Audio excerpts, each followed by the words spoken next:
Bonsoir mes amis, je suis en train d'émettre depuis une chambre d'hôtel.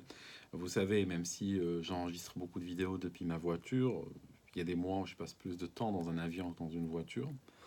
Celui-ci en fait partie, ce mois de novembre. Alors là, je suis dans une chambre d'hôtel en train de passer des heures extrêmement ennuyeuses à attendre la suite. Alors, euh, je vais vous raconter une histoire. Je raconte cette histoire parce que il y a des femmes, et puis des hommes aussi, qui m'ont dit que ils écoutaient des fois mes vidéos avant de s'endormir. Je l'ai pris pour un compliment. Parce que je sais que parfois, j'écoute des personnes avant de m'endormir.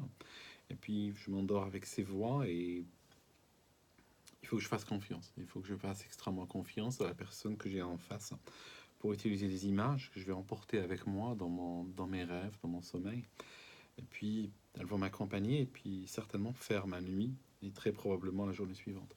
Alors aujourd'hui, je vais vous raconter une histoire, une légende.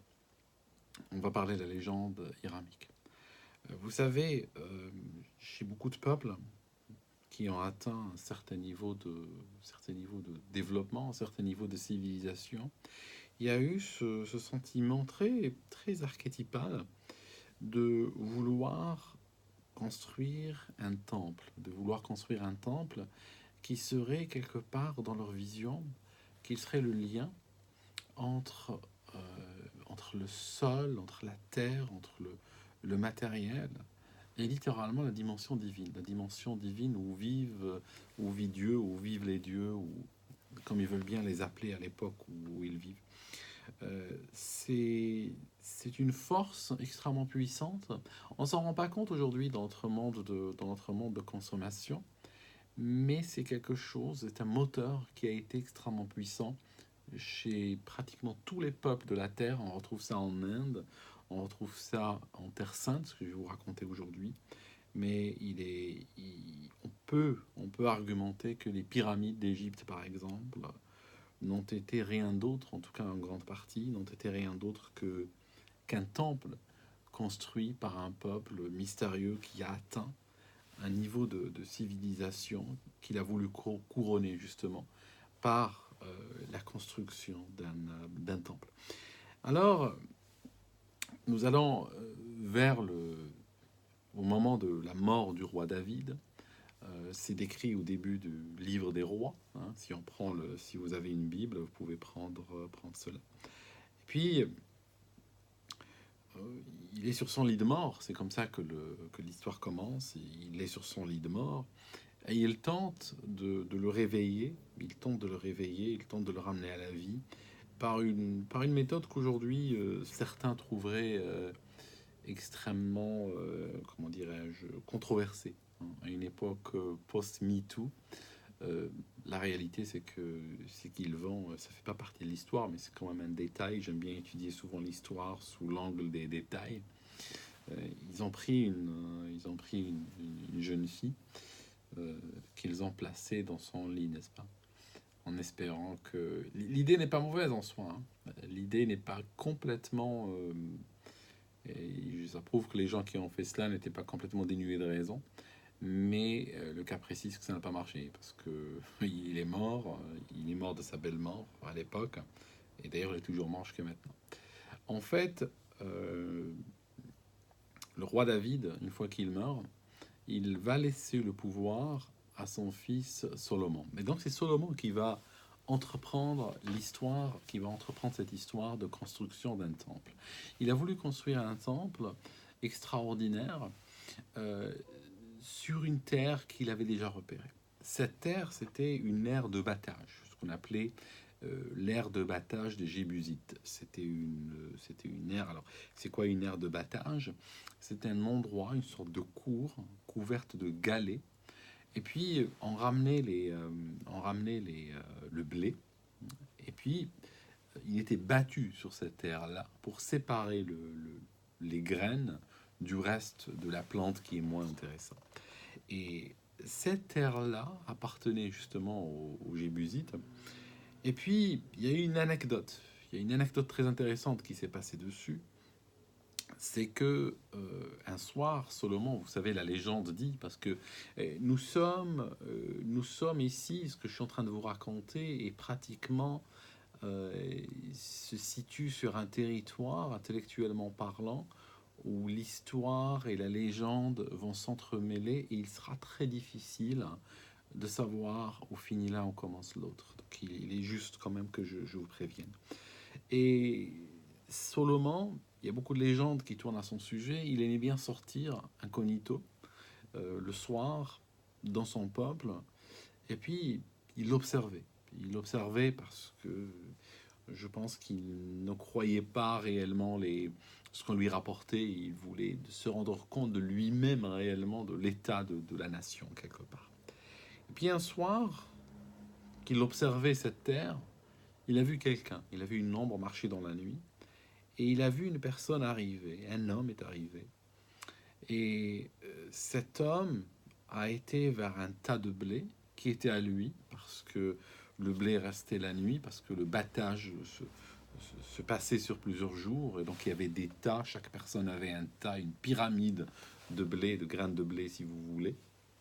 Alors cette personne était un homme qui possédait un champ, et le rendement de sa terre a été meilleur que celui de son frère. A été bien meilleur que celui de son frère. Et donc, qu'est-ce qu'il a fait la nuit? Il a décidé de réparer ce qu'il percevait comme une injustice. Et donc, ce qu'il a fait, c'est que il a pris un seau, il a commencé à prendre les graines de son tas, et il a été vers le tas de son frère, et il a versé donc sur le tas de son frère. Puis après, il est rentré chez lui. Tout cela au vu au sud de Salomon, qui était caché dans l'obscurité. Et il restait là, Salomon, à observer, à méditer sur cette scène. Et puis il a vu la suite de cette scène, une suite qui est tout autant extraordinaire. Il a vu un autre homme arriver tout aussi subrepticement dans la nuit. Et cet homme n'était autre que le frère de celui qui s'était adonné précédemment à la manœuvre que j'avais décrite. Et puis, c'était le frère infortuné, c'était le frère dont la terre produisait moins. Et qu'est-ce qu'il a fait, cet homme? Il a pris un seau et il a commencé à prendre les graines de son propre tas et à les mettre chez son frère. Parce que son frère avait une plus grande famille et il pensait que malgré que sa terre produisait plus, il lui appartenait de lui donner encore plus de graines pour que ça puisse suffire pour toute sa famille.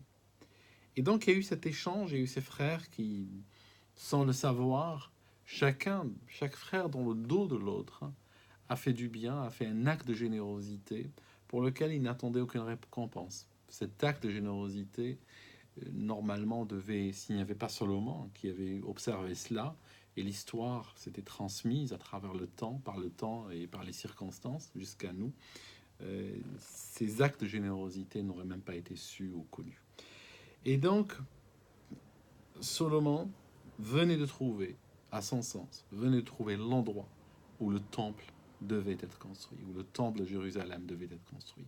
Il a dit, sur cette terre qui est consacrée par la fraternité entre les hommes, pas consacrée par des prêtres ou par des rabbins ou des prières ou tout acte de ce genre ou des sacrifices ou autre. Il a dit, je veux que ce soit sur une terre qui est consacrée par des actes de fraternité de cette nature. C'est cette terre et aucune autre terre qui mérite qu'on construise le temple dessus. Et donc, Salomon a voulu construire ce temple. Mais c'était pas possible pour lui. Seul, il n'aurait jamais pu le faire. Il a fallu qu'il appelle à l'aide. Et donc, il a appelé à l'aide les royaumes environnants. Et puis, cette aide est venue. Un des rois qui a voulu l'aider, c'était un ami à David, un ami à son père, c'est un ami à la famille, si vous voulez, qu'on appelle Hiram, le roi de Tyr. Et cet Hiram, il lui a envoyé des ouvriers, des ouvriers de toutes sortes. Il lui a envoyé aussi son architecte en chef, qu'on appelle Hiram Abif. D'ailleurs, c'est de lui que va venir cette légende, le nom de la légende hiramique. Et puis, c'est lui qui allait officier justement à la construction de ce temple. Et sont venus de Syrie, sont venus ce qu'on appelait à l'époque des artificiers. En fait, c'était des métallurgistes en réalité.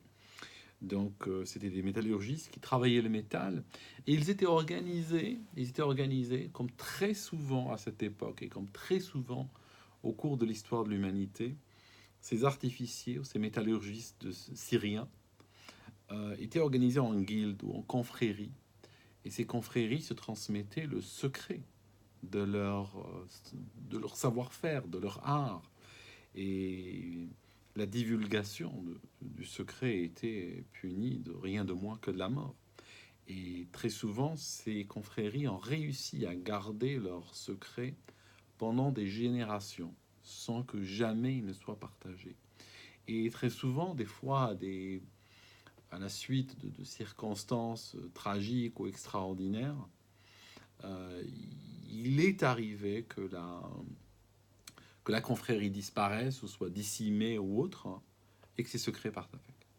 Si vous cherchez par exemple le secret du feu grégoire, ce feu qui brûlait sur l'eau, qui était utilisé dans des batailles navales, il y a des scientifiques de nos jours qui ont tenté de l'imiter. Mais la vraie recette, la recette qui était utilisée à l'époque, a été perdue. Alors, les artificiers sont venus de Syrie. Et le métal syrien, le travail du métal syrien est très réputé jusqu'à nos jours d'ailleurs. Et ils ont commencé tous à travailler dans une harmonie telle, la légende dit, que il y avait une telle harmonie entre ces gens qui travaillaient qu'on n'entendait même pas le bruit d'un outil, qu'on n'entendait même pas le bruit d'un cri, ou d'une dispute, ou d'une invective, ou d'un appel ou autre. Le chantier est en train de monter en silence. Le chantier a duré 33 ans pendant lesquels chaque personne a œuvré à la construction ultime du bâtiment. Chacun a mis sa propre vision, sa propre manière de voir les choses de côté. Parce que quand un maçon taillait la pierre, par exemple, il ne la taillait pas comme lui l'aurait voulu, mais il utilisait son savoir-faire pour la tailler d'après le plan, pour qu'elle puisse rentrer exactement et s'ajuster avec les pierres taillées par les autres. Donc chacun devait travailler selon le plan général et pas selon sa propre fantaisie. Et en fait, on dit, et c'est là qu'on se rend compte, et on s'en est rendu compte il y a longtemps déjà, qu'il y a une grande partie de légendes et de symbolique. Cette histoire est faite de symboles depuis le début.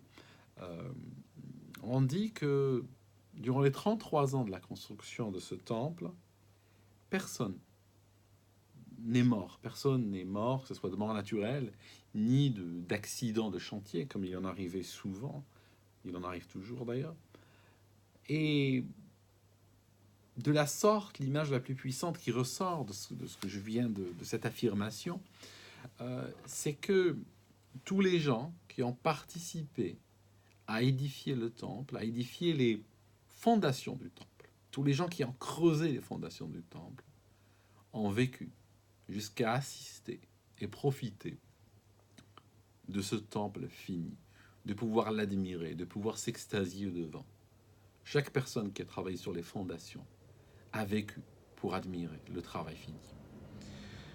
Durant tout leur travail, il n'y avait que 3 personnes en réalité qui connaissaient le résultat.